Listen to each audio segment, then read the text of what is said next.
Welcome साथियों, वेदांत classes के YouTube channel पर आपका हार्दिक स्वागत, अभिनंदन।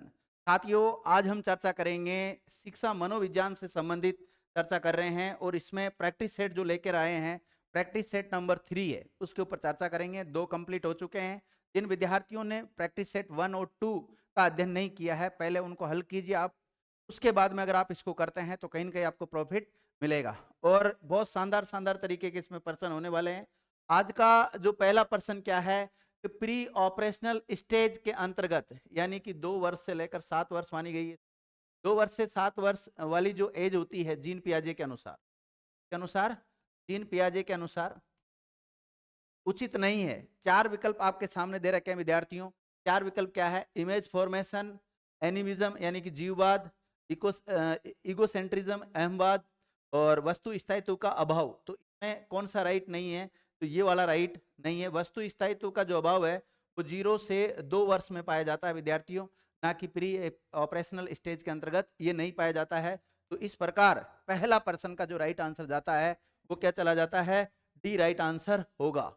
अगला प्रश्न देखो विद्यार्थियों, अधिगम का तबादला। तबादला किसे कहते हैं? ट्रांसफर या फिर जिसे स्थानांतरण बोलते हैं। तो अधिगम का तबादला होता है जब समानता हो। किसमें समानता हो? स्थान में, लिंगों में, उम्र में या कार्यों में। इसमें समानता हो जब जाके अधिगम का स्थानांतरण होता है, तबादला होता है। तो कार्यों में जब समानता होती है तब विद्यार्थियों क्या हो जाता है? अधिगम का तबादला होता है। तो राइट आंसर क्या होगा इसका? भी डी हो जाएगा। दूसरे नंबर का जो राइट आंसर है वो क्या है? डी है। अगला प्रश्न देखिएगा, ये भी बहुत शानदार तरीके का प्रश्न है कि निर्जीव वस्तुओं में सजीव चिंतन कौन सी अवस्था में होता है? निर्जीव वस्तुओं में सजीव चिंतन कौन सी अवस्था में होता है? 4 अवस्थाएं आपके सामने दे रखी है। शैशवावस्था है, पूर्व बाल्यावस्था है और उत्तर बाल्यावस्था है और किशोरावस्था है। बताओ तीसरे का जो राइट आंसर है वो क्या जाएगा? बी जाएगा विद्यार्थियों, पूर्व बाल्यावस्था। अब पूर्व बाल्यावस्था कौन सी होती है? एक तो बाल्यावस्था होती है, बाल्यावस्था को भी 2 भागों में बांट देते हैं कई बार, पूर्व बाल्यावस्था और उत्तर बाल्यावस्था। यहाँ मैंने इसका एक्सप्लेनेशन कर रखा है। निर्जीव वस्तुओं में सजीव चिंतन को ही क्या कहते हैं? शुरुआत कहते हैं। और इसमें जैसे 3 अवस्थाओं की बात की गई है। अगर शैशवावस्था की बात करें तो वैसे तो 0 से 6 होती है, और बाल्यावस्था की बात करें तो 7 से 12 होती है, और किशोरावस्था की बात करें तो 13 से 18 होती है। लेकिन यहाँ जो विकल्प के अनुसार देखें, क्योंकि विकल्प में विद्यार्थियों हमारे को क्या दे रखा है? शैशवावस्था, पूर्व बाल्यावस्था, उत्तर बाल्यावस्था, किशोरावस्था। तो यहाँ पर जो शैशवावस्था है वो 0 से 2 वर्ष तक है, पूर्व बाल्यावस्था 3 से 6 वर्ष तक है, और उत्तर बाल्यावस्था 7 से लेकर 12 तक को माना गया है विद्यार्थियों। और किशोरावस्था किसको माना गया है? 13 से 18 वाली एज को माना गया है। अगला प्रश्न क्या है कि निम्नलिखित में से सृजनात्मक बालक की विशेषता नहीं है। सृजनात्मक बालक की विशेषता कौन सी नहीं है? कार्य में निष्ठा, जोखिम उठाने में उत्सुक, दृढ़ निश्चय या सहनशीलता। 4 विकल्प दे रखे हैं कि निम्न में से सृजनात्मक बालक की विशेषता नहीं है। तो विद्यार्थियों, सृजनात्मक बालक कार्य में निष्ठा रखता है, बिल्कुल रखता है, जोखिम उठाना में उत्सुक रहता है, दृढ़ निश्चय रहता है, लेकिन सहनशीलता नहीं है। तो सहनशीलता कौन से बालकों में होती है? प्रतिभाशाली में।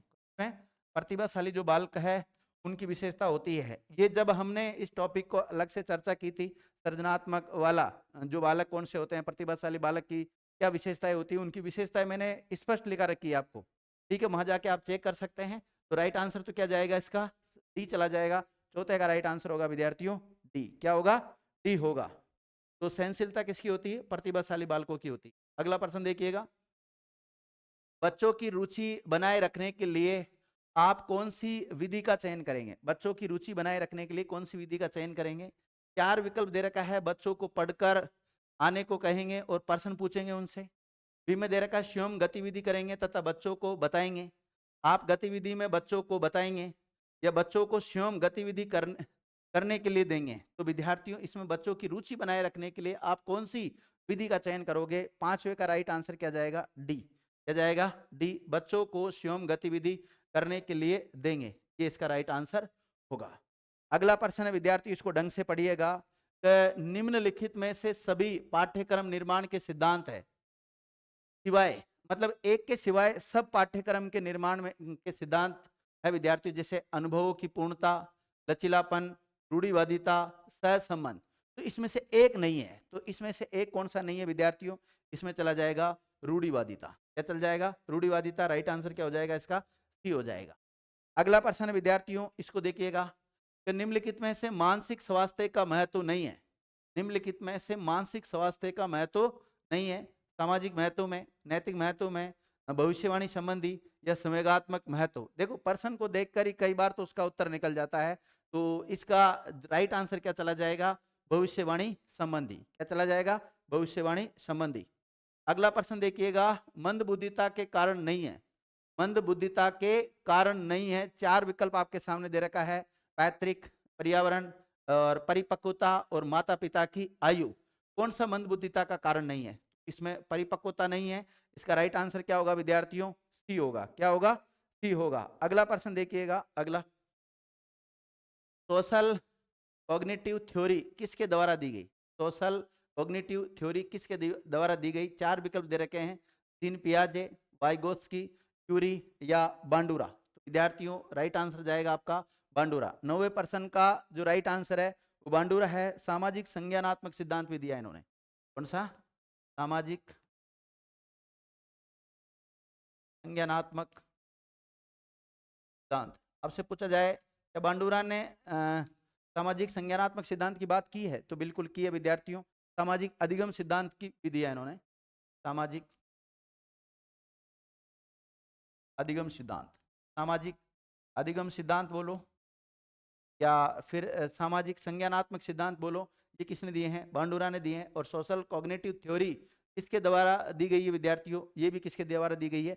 बांडुरा के द्वारा दी गई है। तो 90% का राइट आंसर हो जाएगा अपना डी।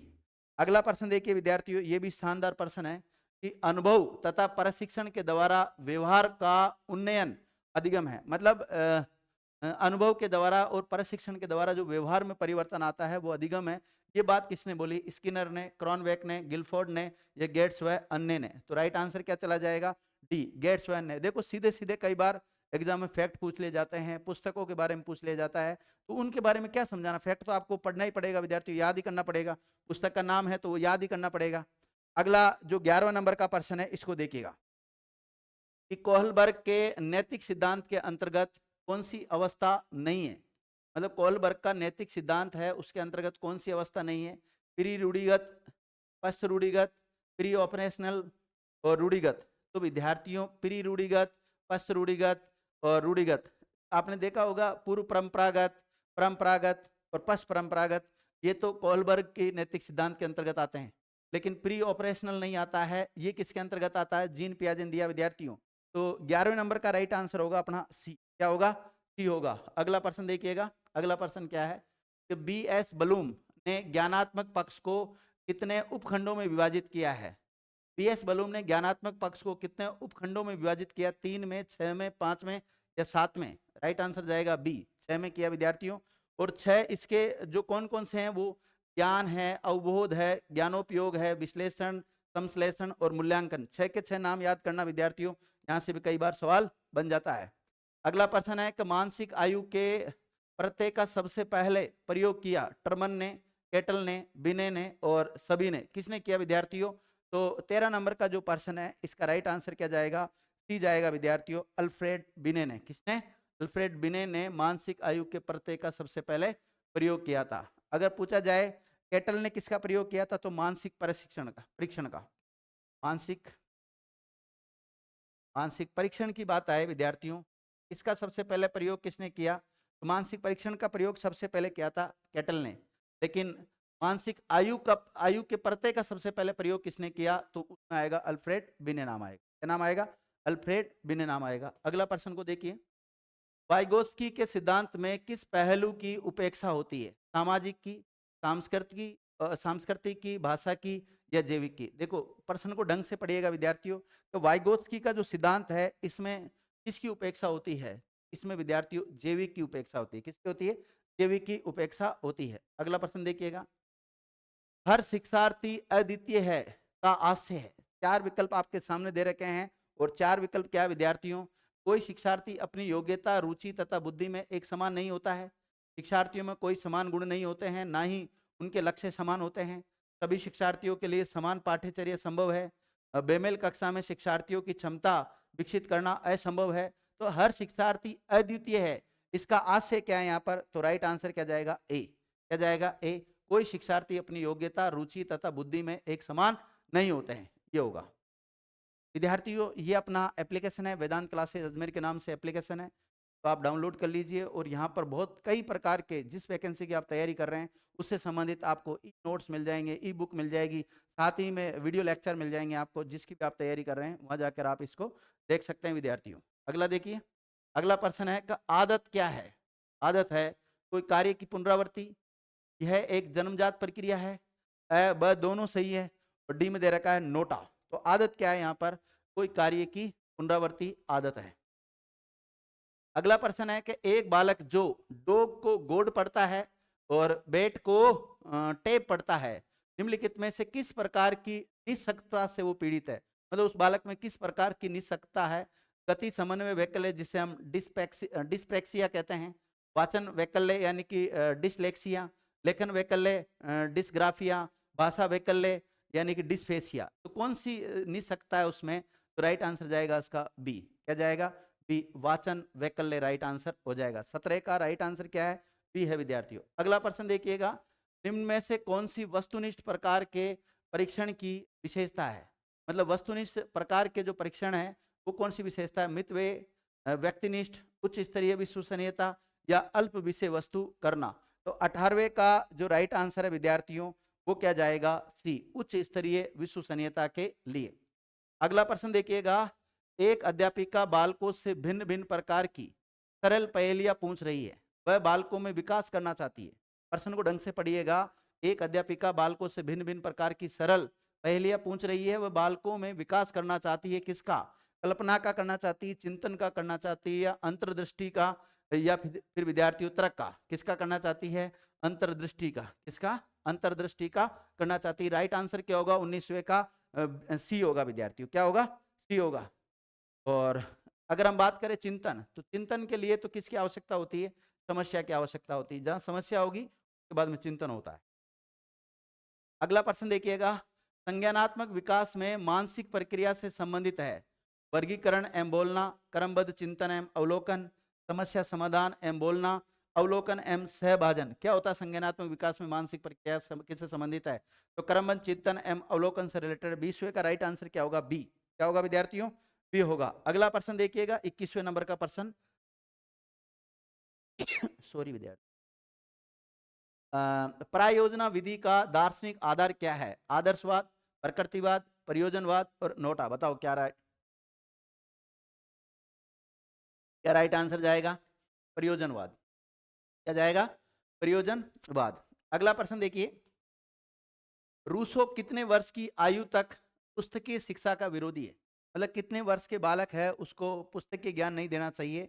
रूसो इसमें विरोध करता है। 6 वर्ष का बालक, या 12 वर्ष तक, 3 वर्ष तक, या 14 वर्ष तक। तो राइट आंसर क्या हो जाएगा, रूसो के अनुसार 12 वर्ष तक इसका विरोध करता है। रूसो के 12 वर्ष तक बालक को किताबी शिक्षा नहीं देनी चाहिए।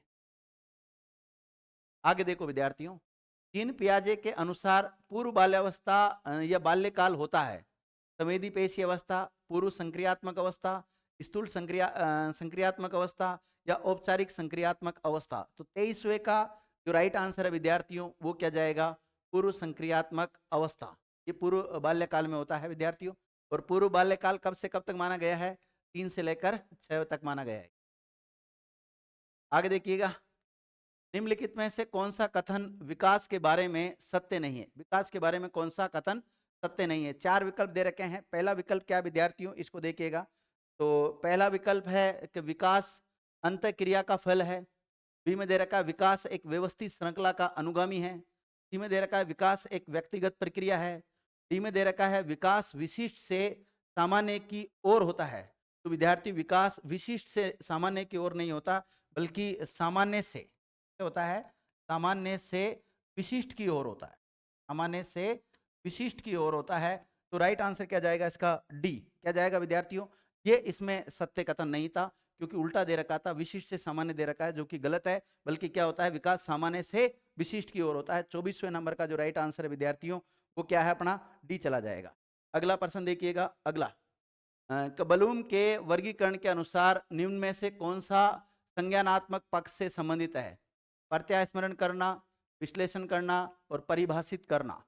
कौन सा सही है? 3 विकल्प दे रखे हैं, 3 कथन दे रखे हैं, मतलब पहला तीसरा, पहला दूसरा, दूसरा तीसरा, केवल एक। तो पहला और तीसरा ये दोनों राइट है इसमें, यानी कि ए विकल्प इसका राइट चला जाएगा। तो 25वें का राइट आंसर क्या है विद्यार्थियों? ए। अगर हम बात करें आगे, ज्ञान में सबसे पहले प्रत्यय स्मरण करना होता है, फिर उसके बाद प्रत्यभिज्ञान करना होता है, फिर परिभाषित करना होता है, टाइप से होता है। और इसी के साथ विद्यार्थियों ये अपनी जो क्लास थी ये कंप्लीट हो गई। ये जो प्रैक्टिस सेट था 3rd नंबर का ये कंप्लीट हो गया है। अब नेक्स्ट प्रैक्टिस सेट हम 4th नंबर का लेके आएंगे, उस चर्चा करेंगे। उम्मीद कर रहा हूँ साथियों आपको ये क्लास से बहुत पसंद आ रही होगी। अगर पसंद आ रही है तो अधिक से अधिक साथियों के साथ शेयर भी कीजिए, कमेंट करके बताइए। थैंक यू मित्रों।